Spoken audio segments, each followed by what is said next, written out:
Hi, guys. This is Sarah Mae Bates for Help Me Be Me. And today I am doing an episode about the power of energy and cleansing it or curating positivity. And I think that what you will get out of this episode is kind of a perspective reset. Um, and at the very least, a tuning of your energy. Because one thing I like to remind myself of often is it could all end tomorrow in a very positive way, not in like a dire, terrible way, but literally like if you can remember that that's true, all of your priorities kind of get rejiggered around that. You're like, oh, things aren't so major like I make them out to be. Things aren't so heavy and don't mean as much when you just reframe life around this. Like it's very temporary. We have to remember to really fully participate in it and not live at the cost of ourselves. Um, so I just want to ask you for just scan your body, scan your current life. Is your life set up to honor your nervous system? Like, is it healthy for your nervous system? Does it really respect how that system wants to operate and like stay balanced? I don't think we really think in those terms of like what our abilities are as being kind of predetermined and or finite. I think a lot of us push ourselves through lots and lots and lots of stress and just think of it as like, it's okay though, it'll end and like I can deal with it. And I want to think of it in terms of what should it be though? What should it be based on what allows me to feel good and thriving as I move through this life? So, this episode is also for just kind of finding the easy does it in your step today. Um, I wanted to also start this episode by just saying if you are a person who is riddled with anxiety as of late and is really buried in stress and is very overwhelmed by a lot of information that you ingest, I wanted to tell you a little story. Go and walk down memory lane with me back to my college days. I remember I was a media studies major because I looked at the majors and I was like, media studies, that's like advertising. I just read the paragraph description and decided my future, as all college kids do. And I remember going to media studies and realizing it was not how to do advertising. It was like the evils of advertising and also the way that masses are controlled through the media.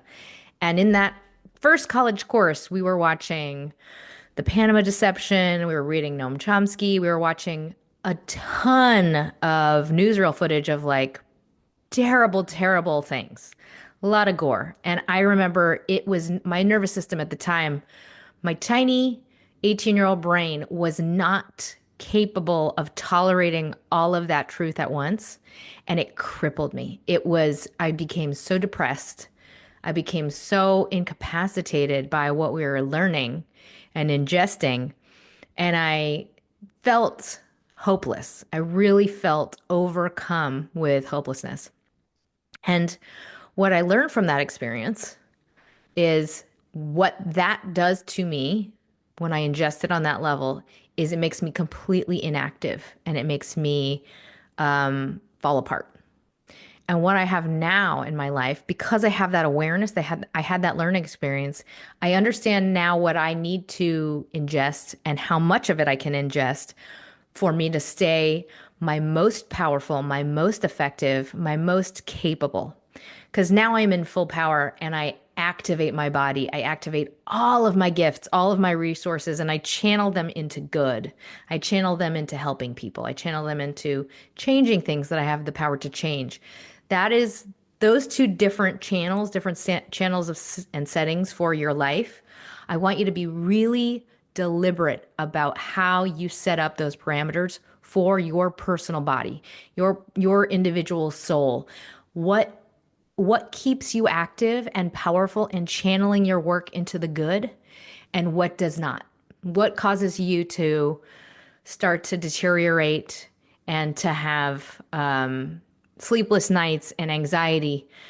Today, I know what activates me, and I also know what incapacitates me. I want you to be very, very delicate and deliberate and covet those boundaries for yourself and only welcome things into your psyche that you can see the effects are activating and positive. So, with that, on a brighter note, moving on to my next topic, I also wanted to remind you not to forget the range and variability of life and of the future.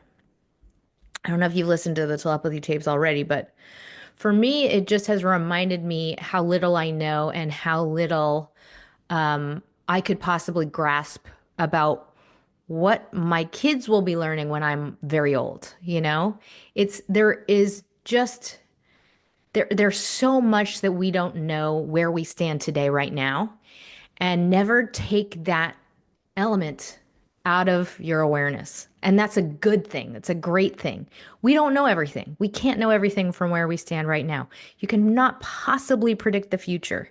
So if you are in a state of dooming and glooming about AI and what that will do to everybody and what, you know, I don't know, all the terrible, scary things out there that make people feel like overwhelmed, you have no idea what will be. So you can only act from where you are right now. And you can only affect what you can affect from today, right now.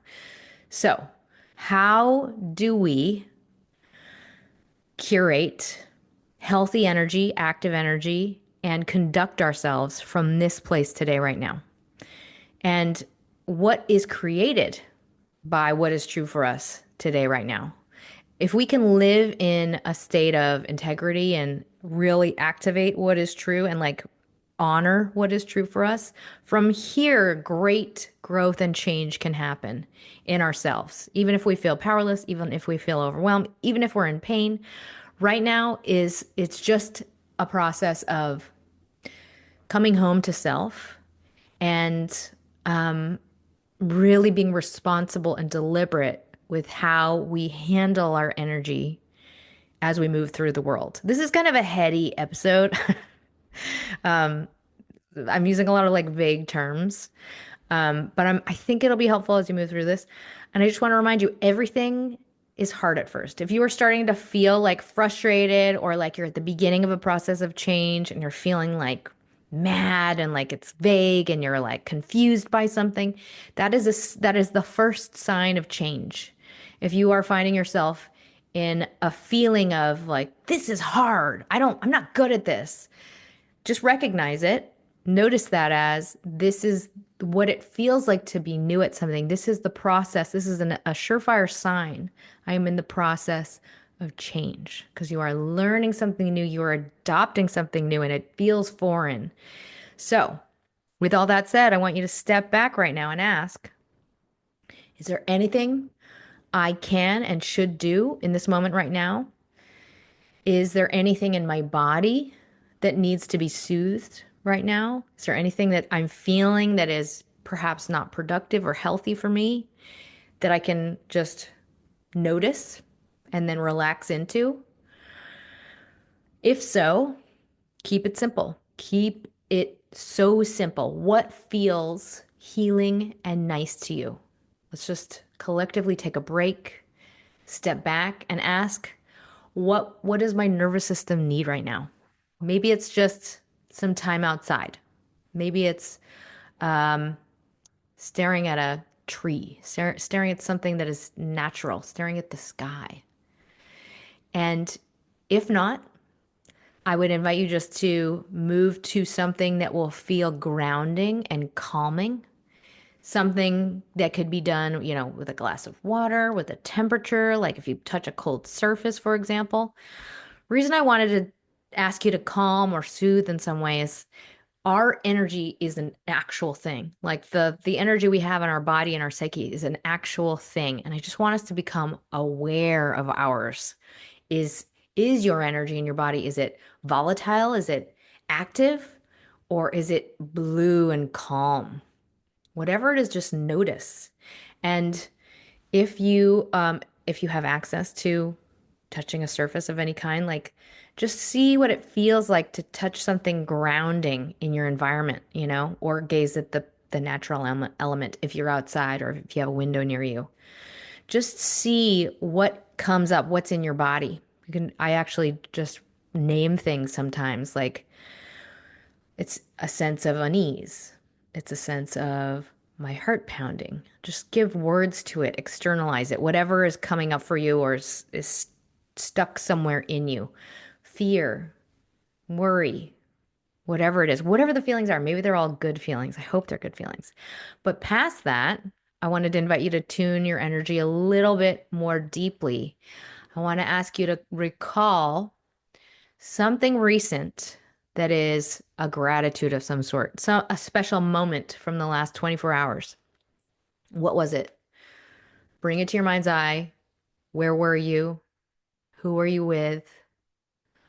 What are the sounds around you? How do you feel to be around those people? Who is there? What are you doing? Really just feel into that memory in your body. That is how we can tune our energy and really soothe our nervous system and teach ourselves to come back home to a sense of calm. And all of these are accessible to us. We just have to remember to do so. It's like it's really easy to just get lost in the content of life and be kind of catching up constantly, whether it be work stress or all of the responsibilities you have as a parent or just being overscheduled. Anytime you notice your heart's racing or you're feeling on the back foot, just notice it and ground. Just do really, really simple practices to ground and counter the perpetuated thought process of I'm in a hurry or there's not enough or I've got to try harder or else. Like all of those kind of scarcity thoughts can really give us extra, I don't know, tax our nervous system. So with that, this episode is really just a brief what, and then some tools that are all in this general vicinity. So with that, here is the what. Being aware in energetic terms of how we exist in our world. And it doesn't have to mean that we're always like positive. I feel like there's this pressure to always be positive, only thinking of the positive. We can actually be in pain and be still in a state of integrity, like being just aligned with where we stand and accepting it, I think it's a very positive thing just to not reject what is true for us at any given time, but also being very responsible about what we foster, what we encourage in our own body. So if your body is activated, is it stressed, if it's happy, calm, blue, just be constantly kind of aware and checking in as if your body is like a separate entity, you know? It's almost like noticing that your car is running on like the revs are really high. It's like you can notice these little details and kind of adapt the way you're maneuvering in support of that engine. So I also wanted to extend this frame of the what to the climate that you curate in the rooms that you frequent and the circles you surround yourself with. Reason being, we affect others and construct the world around us so intensely with just how we move through it. We have such a large part of creating a climate. And if you think about it in terms of the way we ricochet off of others, all of our thoughts, they very much have a presence beyond our heads. And knowing that, how do we go from here? How do we move ethically through the world?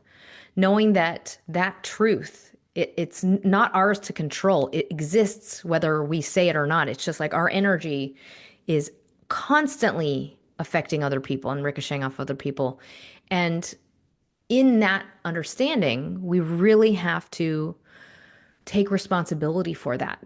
It's a new focus for me in that I'm really thinking honestly about the things that I wish I didn't feel, like being really accountable to even those feelings and then taking them apart so that I can understand what's motivating those feelings. For example, like let's say you really don't like a work condition. You feel really stifled by a role. That is true. That energy is true. Now, where do you go from here? Because the energy of judgment is the thing we're removing from the equation. Like, I don't want to feel this way, so I'm going to pretend I don't feel that way. That's not helpful. Now that you've accepted that you just feel it, it just is, where do you move from there? It's like the expectation of being different falls away, our judgment of ourselves falls away, and then we can suddenly just look at it for what it is, which is, I have outgrown this role. What do I need to do? I can either accept it and just know that I don't like that. I can tell somebody I need to change it, or I can leave because that's what it's telling me I need to do. I'm in the process of now moving on to the next role. I don't know if that made sense, but it's definitely all of the same conditions exist, but the way we respond to them and try and put a cap on them, that part changes. And with that, all of this weird struggle or resistance or judgment just falls away. It's like all this energy gets freed up in just our internal processing of things. Which brings me to my tools section. But before that, just a brief word from our sponsors. Okay, the tools. This tool section is really about just awareness of energy and then also taking care of our energy and I guess cultivating energy in a more soothing, positive way.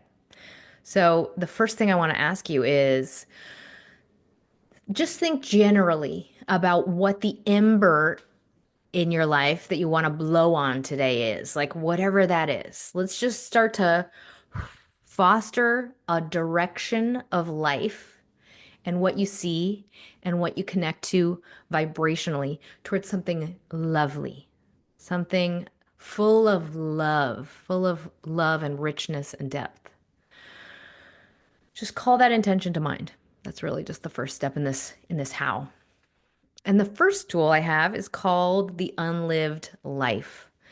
There is, for all of us, I think we all have so many versions of ourselves that could have been great and would have been great if we had chosen this path or this path or this path. And we might have like a dozen different paths that we almost walked down, or we might still walk down one day. And some of them we didn't because it's too impractical or we're too sensitive or it just didn't feel possible to us, whatever it is, whatever your unlived life is. There is such profound joy that comes from integrating in a very, very simple gesture some part of something we did not choose, but is still a real and powerful part of ourselves. So, as a practice today or tomorrow, I wanted to invite you to just bring something, some tiny gesture, maybe it's an activity, maybe it's a tiny purchase or a visit to somewhere specific. What is that unlived life that really could have been amazing, but wasn't? Just give one of those, just a tiny little gift to yourself in this area, whatever that means for you. If we can make that a regular practice, it's almost like we regenerate a limb that was lost in our soul. It's super, at the beginning, it'll feel forced, or it can. And then as you continue to practice it, it's almost like you regain a lost part of yourself in a beautiful way. It's like you can start to talk like yourself again. It's very spiritual and amazing. All right, next tool, thinking of you. I just had an epiphany last night because I was looking around my room and I saw there were there's vases of flowers, there are cards, there are countless drawings for my kids. It felt very joyful and full of love. And it made me think of my grandparents' home when I was young. It was always full of gifts from a grandchild, fresh cut flowers. It just had the feeling of tokens of celebration, tokens of life. And I think it's really powerful to have these in our worlds and not just in times of like a loss or a birthday, all the time. And it kind of just on a subconscious level reaffirms to us the celebration that is life and humanity and those in our lives that we keep close to us. So, could that be a way of life for you? Try it on for size. And by that I mean like get some flowers, get a plant, put up some cards from people, write somebody a card. Um, it just brings a lot to our psyche in a way that we don't really expect. Okay, next tool, soul umami. This is I don't know if you know that term, umami. It's like the sweet, salty, sour balance of all these things, or tasting these things at the same time. It, there is such a thing as having all of our the hierarchies of yourself be united in an experience that bring us into a full experience of life. And this tool is simply to curate this in your week somehow in an experience. Maybe it could be a flow state that you reach while dancing, or a dish that you prepare that really acknowledges your intellectual self, your spiritual self, your childhood self, all of the selves. And think of this as kind of connecting all of who we are in in a moment that feels connected to flow. All right, the next tool is called the love you make. I think that one thing you can it's easy to forget this, but we actually definitely whatever we create in the world is what we foster and what we receive. So just thinking in terms of what seeds am I planting in this universe? It it honestly is like giving yourself gifts. If you think in these frames, like it makes it really exciting and fun to plant little positive seeds. So, for example, like I like to give people gifts and I get really excited about giving gifts. And very often I'll start to receive gifts from other people around the same time. That's just one example. Another example, if you have a flaky friend, that energy of the flaky friend, it almost like conditions you to be okay about flaking on them. So anyway, that exchange, that it's almost like this undercurrent of the way that like relationships work, including your relationship to your world. So with that in mind, just be excited and aware of all that you are reaping in this world, like all that you are plugging into others. It's almost like you're generating little like Christmases everywhere. You know what I mean? And it all comes back to you. It's almost like you create this world, this cast of characters where everybody really celebrates you and wants to give you things and be supportive of you and show up for you. It's our role in that process that feels like exciting and very magical. So just put that in your pipe and smoke it. Whatever that means for you. Okay. Next tool is a mantra. Actually, there's two versions of this mantra. They both mean different things. Work to live, live to work. This is a gentle reminder. I think especially when we get in that energy of scarcity or guilt, when we invest in things that are purely for ourselves, like for example, buying something that's beautiful, that is like for your space, let's say, or booking a vacation that is really exciting and lavish, let's say. It's difficult to shed that feeling of guilt around like, oh, but I shouldn't have done that though. We have to notice that tendency and deliberately grow out of it. And I mean grow out of it energetically because it's really just an impulse, like a fear of loss that's recurring for us in the present. And in our awareness of that fear response of like, but I shouldn't do that, we have to recognize, oh, this is this old scarcity mindset that's coming up, and then reframe it. Just feel compassion for it, and then reframe it as this is what it's for. This is really what all of it. is for is to live well, to really enjoy and participate in the design of living well. And that's the first half of the mantra, work to live. And then the second half of the mantra, live to work. We absolutely whoever you are, whatever age you are, we could absolutely die tomorrow. And I say that as like not a terrible thing, but like as a truth. Like we it could all end tomorrow. We have to savor our experiences and know that we are absolutely valid in deserving to have a positive experience. I think one thing that happens to a lot of people when they are in a role or a flow state or some expression of themselves that feels so pure and exciting, as in work, they feel immediately like, but I can't expect to do that all the time. But I can't really demand that to be my income, or that can't possibly be how it is or should be. I can't expect that. You absolutely are valid in expecting that. That can absolutely be normal. And we just have to recognize that correction in our energy, like that defaults to like, but I can't. That's the scarcity. We have to teach ourselves out of it. Just again, notice that it comes up and then remember joy and thriving is actually normal and it can be something we expect. Recognize the fear of loss.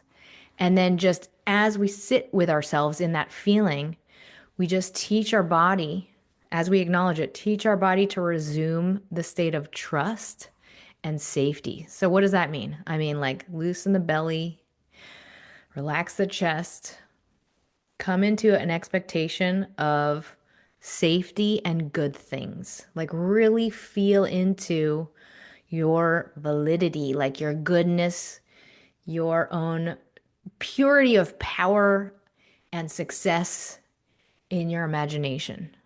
Just expect more of it to come. Really, as soon as you start to feel that fear of loss, just like recognize it and say, what does trust feel like? What does safety feel like? I welcome good to come. That's it. All right. Next tool is just a little gentle reminder the difference a person makes.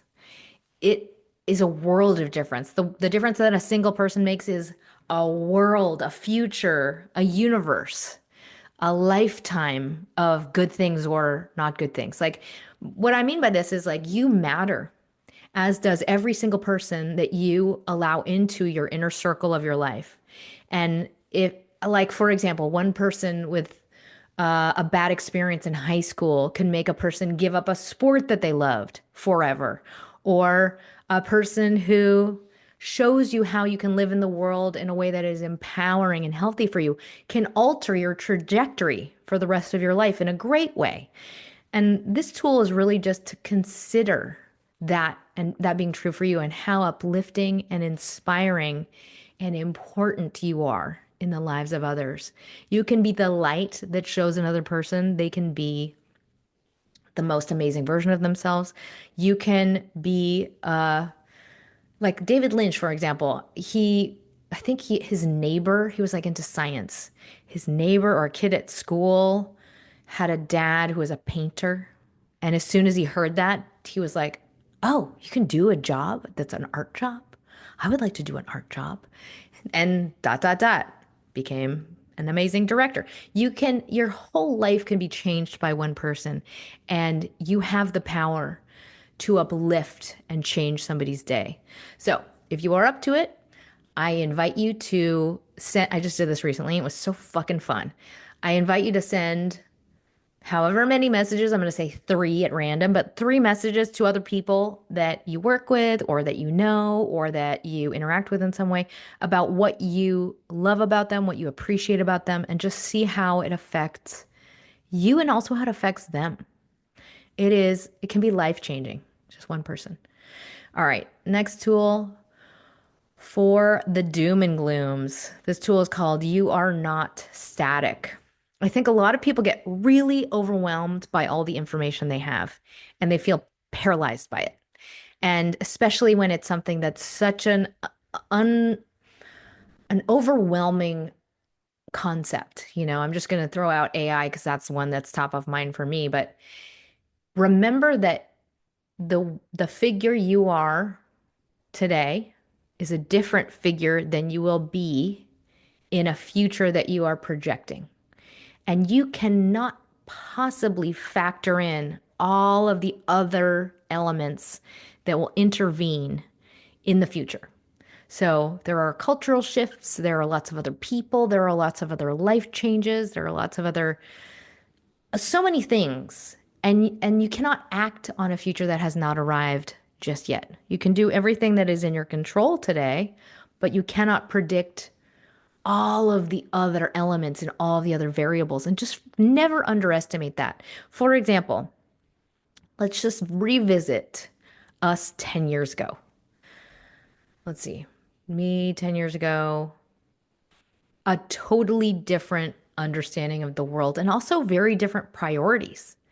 That self would not know how to navigate my current self's life in any shape or form because they would not be in the same life stage at all. That person would make very different decisions. So I'm just saying that as a means to let you let go of the job of controlling the future because you absolutely cannot know what it will be. That is true. All right, next tool, self cam. I think this is a really helpful, first of all, just take the stigma out of however you are acting and behaving in your life, including the times that you are not proud of yourself. Those are very human responses, and oftentimes they are the manifestation of conditions that need to be altered. So, all of that said, take little snapshots, like as if you have a little like cam, a security cam attached to the outside of your head. Just take little snapshots of your own behavior, your own energy when it's in a place that you do not like. And just hit record on that little self cam and check in later in the day on that experience. How do you feel about you? This is really just a means to workshop what is happening and see if you like it. Do you like the way how it looks, how it feels in your own body? And this is from this vantage point, we can start to take apart all of the triggers, like the experience itself in slow motion, and just start to see, I think I want to alter this. Example is for example, like the process of parenting is very triggering. It's very activating because there are all of these kind of competing priorities in a person's body. One is a priority to be loving. One is a priority to be controlling, to keep that person safe. Another is a human response of wanting to protect the self, to honor the self, to not feel disrespected. All of those things are often at odds. But when we can really just take a snapshot of sometimes we don't feel good about how we ourselves are acting, when we can take it apart from that vantage point, we can really start to do some work around what do I choose though? Like knowing that all of these things exist. This is a stew of ingredients that I don't even know what to follow. There's so many layers to it. What do I choose? How do I want to feel? How do I want to feel about myself? I'm watching myself from outside of me. I want to feel good about that person. What does that mean? Now that I know that, now that I've seen this portrait, what would make me like that person? It's like third person self work. And oftentimes the answer is not something that we would have arrived at if we are within the body of the person that's going through the experience. Usually what the answer requires is us changing the conditions at an earlier point in time. So, setting up ourselves for success based on changing the rules of the game, the parameters of the situation, giving ourselves access to a resource that we didn't have that set up the conditions. But usually it starts by just having the understanding of our own feelings about ourselves. So it's kind of like a weird, like getting outside of the situation process. All right, next tool, drawing down the energy of the archetype. This is a Jungian.